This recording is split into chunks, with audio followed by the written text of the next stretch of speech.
Hi there, my name is Nadernejad. I'm the director of Nadernejad Media. I specialize in online reputation management, helping people boost their online reputations.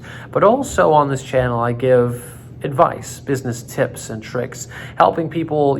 My one series I'm creating is about how to create passive income. And this is for individuals who have some extra time in the pandemic, who are trying to build an online income stream. But also I help executives and leaders and sales teams boost their sales and become more successful, increasing their conversion rates and increasing their bottom line. So in this video, we're going to be talking about how to increase your conversion rates on sales, over the phone, and on video calls. And I'm talking about this as if they're the same thing, because they have become the same thing. I have a calendar link and it says, if you prefer a phone call, hit this. If you prefer a video call, check this. Everyone's checking video call nowadays. I still have the phone call, but I think fundamentally selling on the phone or selling remotely over video are essentially the same thing. And what I want to encourage you to do is, whether you're a corporation or an individual selling services as a sole proprietor, what I want you to do is to try to shorten your sales cycle as much as possible. In order to shorten a sales cycle, you need to provide the information up front. You need to provide it in the same way to each client, and you need to make it a little bit quicker, more presentable, and easier to understand. So if you're selling a whole bunch of different clients right now, I hope you've stopped, especially if you're a corporation who's optimized their sales process, unless this is a very big fundamental part of your business. But focusing on selling one thing is really going to help you. The next thing is, how do we convert higher in the actual interaction? Well, the biggest thing is it's gathering as much information up front as possible. It's really understanding, and it's about speaking the pain points that the people feel. Now, if you're selling the same thing to the same type of person, you can always speak those pain points, and you can get so specific and granular with what they're feeling, because you've sold to people like that before. And now you're losing that opportunity, or you're losing that advantage if you're selling to 50 different people who want different things. For example, I'm selling to people with ruined reputations. Very easy to sell to them because I understand their pain points. I can almost feel it myself, and I know how to help them. I'm selling to somebody who wants general PR services and doesn't really know what they want. Then I don't really know what they want. So the sale's not going to go as well. So the biggest thing that you need to look at is, who am I selling to? Now, the second thing is your conduct. How do you conduct yourself in that call? Everything from the way you dress to your reaction time and your reaction speed in that call is going to matter. They've conducted studies that say if you're in a call and there's a bit of lag, you actually appear a little bit less friendly. So if I'm speaking to you, it's really about getting out of your head if you're selling me something and responding immediately.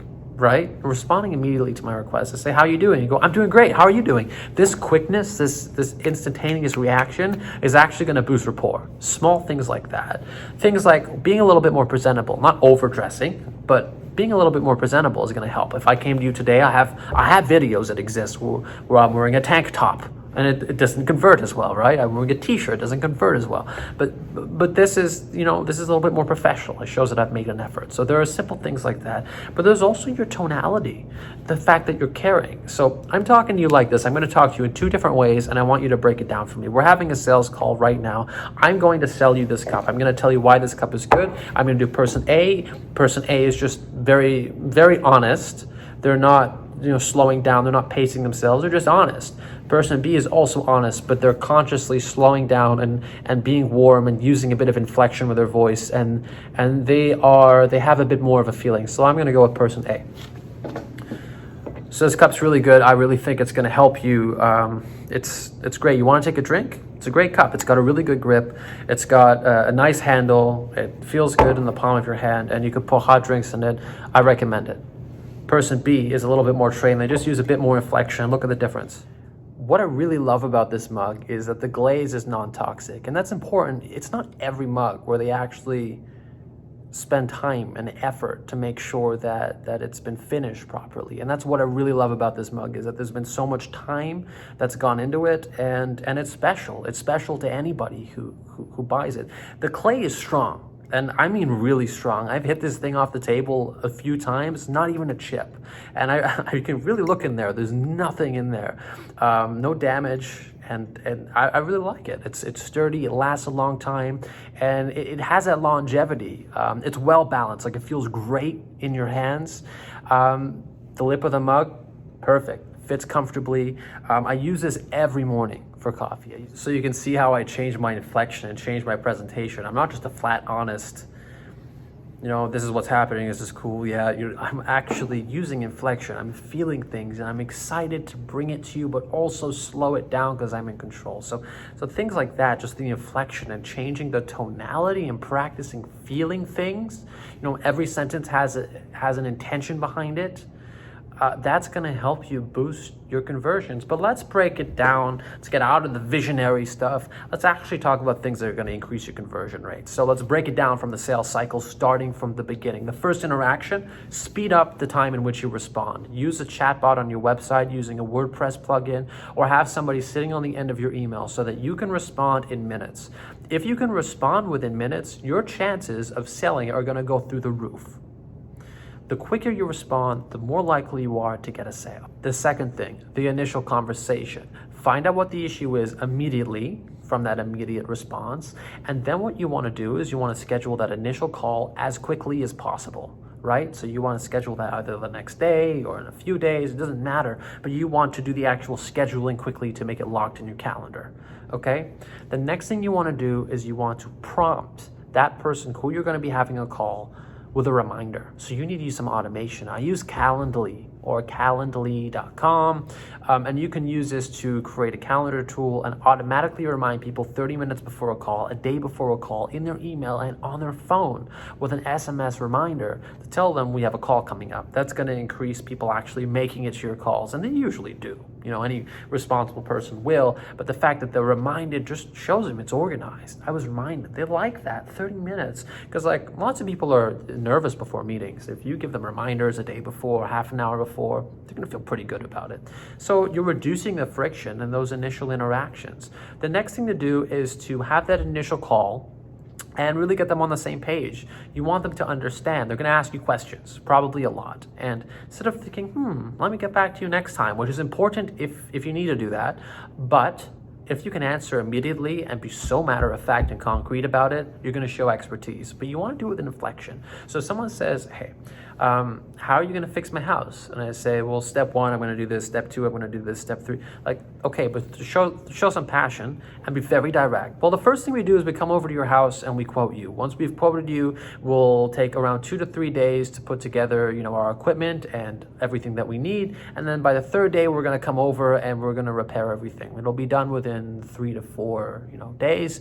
And then what we'll do is we'll give you an invoice. The invoice will be generated by Stripe, and you can cover that within 30 days. Bam. You want something like that. And then you want to talk about all the good things. You want to help them see the light at the end of the tunnel in the sales call. Right after that sales call, you could go immediately to drafting the project scope. You do not need 2, 3, 4, 5 sales calls.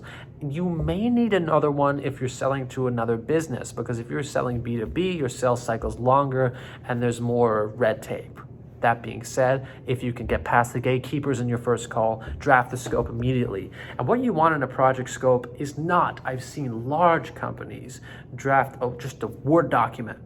They just create a Word document and they just write some stuff they're going to give to you and to give you some quote, and it's written in Arial font. No, you actually want contracting software. You want proposal software so that not only can the client see your pitch, but you're going to keep your pitches consistent across clients that you're quoting for, across prospects. You're also going to, because it's a software, it's a tool, it's a bit more robust, visually outline the scope. So you can see month 1, month 2, month 3, and it's in blocks because you're using tools with a better user interface. It's also going to be branded with your logos. It's going to look good. So you want that visual appeal and that I can understand this immediately. You do not want your prospects looking at a wall of text. Because if I'm looking at your proposal, one is a wall of text in a Word document, and the second one is a really clean template with a logo where I can envision, because when I can envision how projects work, I can envision the light at the end of the tunnel, I'm going to go with that company.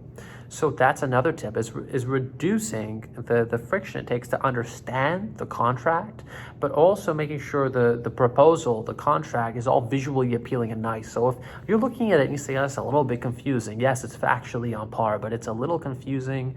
The proposal isn't really clean. It's not nice. If the proposal is not exciting to look at, then you need to change something. So once that's done, what I would do, and this helps a lot because you're asking for commitment up front, is have your client sign the proposal.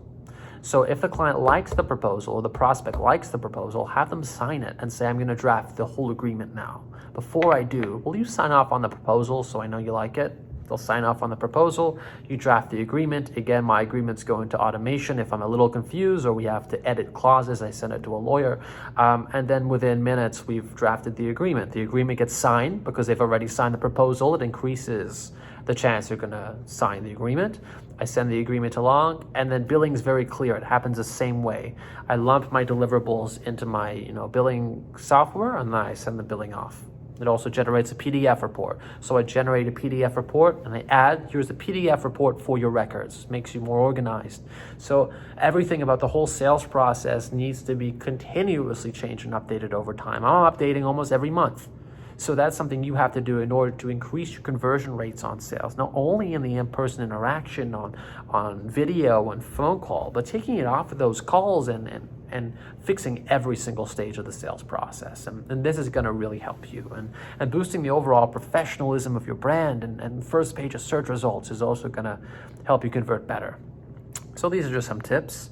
It's been as focused as I would have loved it to be, but I think there are some really great nuggets in here. So watch this video again if you have to. Grab a pen and paper, write it down, and let me know what you think. Take care.